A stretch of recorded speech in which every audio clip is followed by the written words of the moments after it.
ഒന്ന് കാരണബോധം എന്നുള്ള പാട്ടും പാടിച്ചുകൊണ്ട് നടക്കുന്ന ഒരു മുഖ്യമന്ത്രി, ഞാനാണ് വരുതെന്നുള്ളത്. ഇപ്പുറത്ത് ഒരു വണ്ടിയും കൊണ്ടിട്ടാണ് കയറി ചെന്നിരിക്കുന്നത്. ഇന്നസെന്റ് ആയിട്ട് മരിച്ച സമയത്ത് പഴയ മുഖ്യമന്ത്രി പോയിരുന്നത് എങ്ങനെയായിരുന്നു? ഞാൻ പറയുന്ന 56 വണ്ടി, 560 പോലീസും 10 ഫയർഫോഴ്സ് എഞ്ചിനും എല്ലാം കൂടെ ഇടവഴിയിൽ കൂടെയാണ് കൊണ്ടുപോയത്. നാട്ടുകാർക്ക് എത്ര ബുദ്ധിമുട്ടുണ്ട്. കഴിഞ്ഞ ദിവസം സലീമേട്ടന്റെ ചടങ്ങെല്ലാം കഴിഞ്ഞതിന് ശേഷം മേജർ രവി കുറച്ച് ഓൺലൈൻ മാധ്യമം കൊടുത്തൊരു ബൈറ്റാണിത്.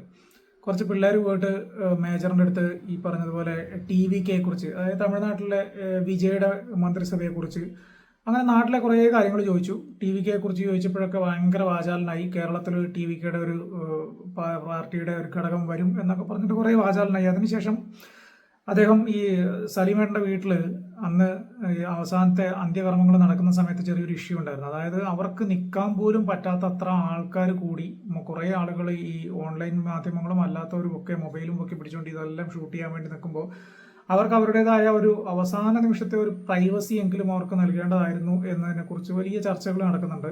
ഇപ്പോൾ കേരള പോലീസ് തന്നെ ഒരാളുടെ സമ്മതമില്ലാതെ അവരെ വീഡിയോ ഷൂട്ട് ചെയ്ത് കഴിഞ്ഞാൽ ഇത്ര വർഷം തടവും ഇത്ര ലക്ഷം രൂപ പിഴയും എന്നൊക്കെ പറഞ്ഞിട്ടൊക്കെ അവർ പരസ്യം ചെയ്തിട്ടുണ്ട്.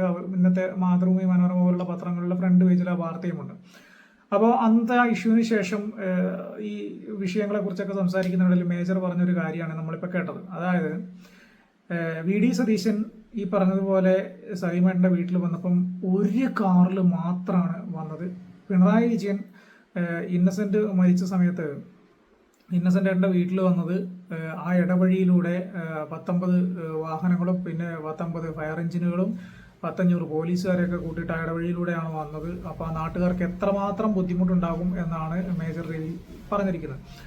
കഴിഞ്ഞ തെരഞ്ഞെടുപ്പിൽ ഒറ്റപ്പാലത്ത് നിന്ന് BJPയുടെ കാൻഡിഡേറ്റായിട്ട് മത്സരിച്ചിട്ട് പരാജയപ്പെട്ട ആളാണ് മേജർ രവി. അപ്പം അദ്ദേഹത്തിന്റെ രാഷ്ട്രീയം എന്താണ് എന്നതിനെക്കുറിച്ച് ഇപ്പം എല്ലാവർക്കും വ്യക്തമായിട്ടുള്ളൊരു കാര്യമാണ്. നേരത്തെ കോൺഗ്രസ് അനുഭാവം പ്രകടിപ്പിച്ചിരുന്ന ആള് കഴിഞ്ഞ കുറച്ച് കാലങ്ങളായിട്ട് സംഘപരിവാറുമായിട്ട് ചേർന്നാണ് പ്രവർത്തിക്കാനാണ് അദ്ദേഹം തീരുമാനിച്ചത്. അതിന്റെ ഭാഗമായിട്ടാണ് അദ്ദേഹം പ്രവർത്തിക്കുകയും ചെയ്യുന്നത്. പക്ഷേ ഇപ്പോൾ VD സതീശനെ പുകഴ്ത്തിക്കൊണ്ടാണ് അദ്ദേഹം വന്നിരിക്കുന്നത്. അതായത് VD സതീശൻ ഈ പറഞ്ഞതുപോലെ ഇവിടുത്തെ വീട്ടിൽ വന്നപ്പോൾ ഒരൊറ്റ വണ്ടിയിലാണ് വന്നത്. ഇന്നസെന്റിന്റെ വീട്ടിൽ പിണറായി വിജയൻ പോയത് വലിയ ഒരു വാഹന വ്യൂഹത്തിന്റെയും പോലീസിന്റെ അകമ്പടിയോടുകൂടിയാണ് എന്നാണ് അദ്ദേഹം പറഞ്ഞത്.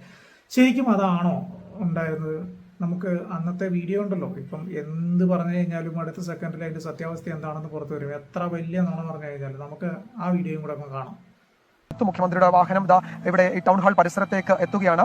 മുഖ്യമന്ത്രി പിണറായി വിജയൻ ഇന്നസെന്റിന് അന്തിമോപചാരം അർപ്പിക്കുന്നതിന് വേണ്ടി ടൗൺ ഹാളിന് മുന്നിലേക്ക് എത്തിയിരിക്കുന്നു. അല്പസമയത്തിനകം അദ്ദേഹം ടൗൺ ഹാളിലേക്ക് കടന്നുപോകും. ടൗൺ ഹാളിന് പുറത്തെ ദൃശ്യങ്ങളാണ് നമ്മൾ കാണുന്നത്. മുഖ്യമന്ത്രി നേരത്തെ എറണാകുളത്തേക്ക് എത്തുമെന്നായിരുന്നു ഒരു സൂചന ഉണ്ടായിരുന്നത്. പക്ഷേ അദ്ദേഹത്തിന് അവിടെ എത്താൻ ചില അസൗകര്യം ഉള്ളതുകൊണ്ടാണ് എറണാകുളത്തെ പരിപാടികൾ ഒഴിവാക്കി അദ്ദേഹം ഇരിങ്ങാലക്കുടയിലേക്ക് പോകുന്നത്. അന്തിമോപചാരം അർപ്പിക്കാനായി കടന്നു പോവുകയാണ് അദ്ദേഹം. ഒരിക്കൽ റിജിത്ത് എഴുതിയിട്ടുണ്ട് മുഖ്യമന്ത്രി പിണറായി വിജയനുമായിട്ടുള്ള ഇന്നസെന്റിന്റെ ബന്ധത്തെ പറ്റി. അതിനുശേഷമാണ് മുഖ്യമന്ത്രി ഇപ്പോൾ അവിടേക്ക് എത്തുന്നത്.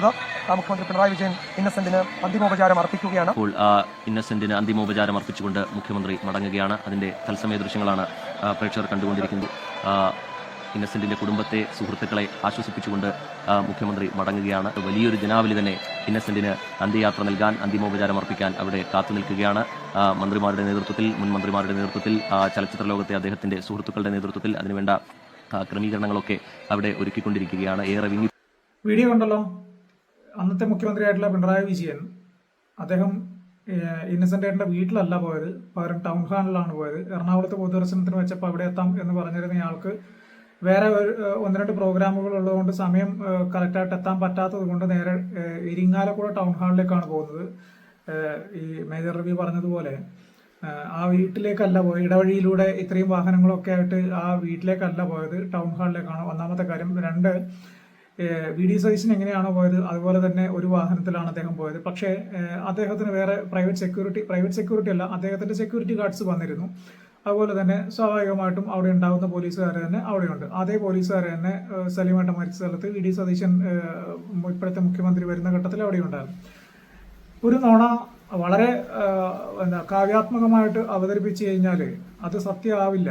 ആ സത്യം ഇപ്പോൾ ഇന്നത്തെ കാലത്ത് നമ്മളൊരു നുണ പറഞ്ഞു കഴിഞ്ഞാൽ ആ നുണയ്ക്കയുടെ ആയുസ് ഒരു പക്ഷേ ഒരു 10 മിനിറ്റോ അല്ലെങ്കിൽ 15 മിനിറ്റോ ഒക്കെ ഉണ്ടാവുള്ളൂ. അതിനിടയിൽ എല്ലാ ഡിജിറ്റൽ തെളിവുകളുമായിട്ട് ആ നുണ പൊളിച്ചുകൊണ്ട് വീഡിയോകളും ഫോട്ടോകളും ഒക്കെ പുറത്തു വരുന്ന കാഴ്ചകൾ നമ്മൾ കാണേണ്ടി വരും.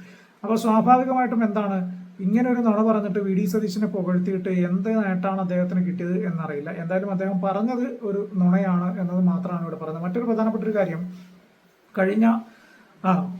പ്രധാനപ്പെട്ട ഒരു കാര്യം എന്താ പറയാമെന്ന് വെച്ച് കഴിഞ്ഞാൽ, പിണറായി വിജയൻ എന്ന് പറയുന്ന ആൾക്ക് Z+ കാറ്റഗറിയിൽ വരുന്ന സുരക്ഷയാണ് ഉള്ളത്. അതിന്റെ ഭാഗമായിട്ടാണ് കേരള പോലീസ് അദ്ദേഹത്തോട് ബ്ലാക്ക് കളറുള്ള വാഹനം ഉപയോഗിക്കണമെന്നും അദ്ദേഹത്തിന്റെ പൈലറ്റ് വാഹനങ്ങളെല്ലാം തന്നെ ബ്ലാക്ക് ആക്കണം എന്ന് പറഞ്ഞതിന്റെ അടിസ്ഥാനത്തിൽ, കേരള പോലീസിന്റെ പറഞ്ഞതിന്റെ അടിസ്ഥാനത്തിലാണ് ബ്ലാക്ക് കളറിലേക്ക് പോകുന്നതും ഇത്രയധികം സെക്യൂരിറ്റി അദ്ദേഹത്തിന് കൊടുക്കുന്നത്. അതേസമയം BD സതീശൻ എന്ന് പറയുന്ന ഇപ്പോഴത്തെ മുഖ്യമന്ത്രിക്ക് അങ്ങനെയുള്ള ഒരു തീരുമാനങ്ങളൊന്നും കേരള പോലീസിന്റെ ഭാഗത്ത് നിന്നും വന്നിട്ടില്ല. അതുകൊണ്ട് സ്വാഭാവികമായിട്ട് അദ്ദേഹത്തിന് കിട്ടുന്ന സുരക്ഷയും അല്ലെങ്കിൽ അദ്ദേഹത്തിന് കിട്ടുന്ന പൈലറ്റ് ഉൾപ്പെടെയുള്ള വാഹനങ്ങളൊക്കെ തന്നെയാണ് അദ്ദേഹത്തിനുള്ളതും. അദ്ദേഹം വൈറ്റ് കളർ വാഹനത്തിലാണ് പോകുന്നത്. ഇനി അദ്ദേഹത്തിന് നേരെ ഭീഷണിയോ കാര്യങ്ങളോ ഒക്കെ വരുന്ന സമയം സ്വാഭാവികമായിട്ടും ബ്ലാക്ക് കളറിലേക്ക് പോകാനുള്ള സാധ്യതയുണ്ട്. അത് തള്ളിക്കളയാൻ പറ്റില്ല. ആ തീരുമാനങ്ങൾ എടുക്കുന്നത് കേരള പോലീസാണ്. പിണറായി വിജയൻ അല്ല കഴിഞ്ഞ തവണ തീരുമാനമെടുത്തത്. ഇപ്രാവശ്യം മുഖ്യമന്ത്രി അല്ല തീരുമാനമെടുക്കുക. സുരക്ഷ എന്ന് പറയുന്നത് പോലീസിന്റെയാണ്. പോലീസാണ് അതിൽ തീരുമാനമെടുക്കുക.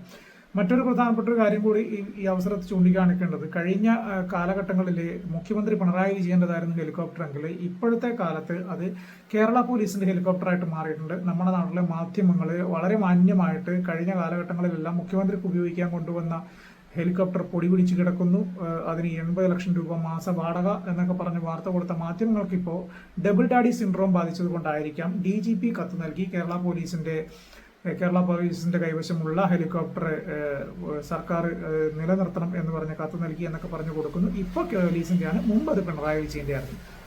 എന്ത് തരം ഉളുപ്പില്ലായ്മയാണോ ഇത്?